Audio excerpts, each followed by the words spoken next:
মনে পূজা কলে তুমর পাদে মিলে আসরা। गणपति बाप्पा तुम्हें अभिमान पर सहारा।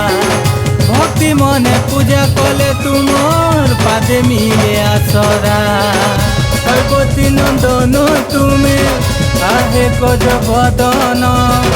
तुम सेवा कले मुक्ति मोरी जीवन।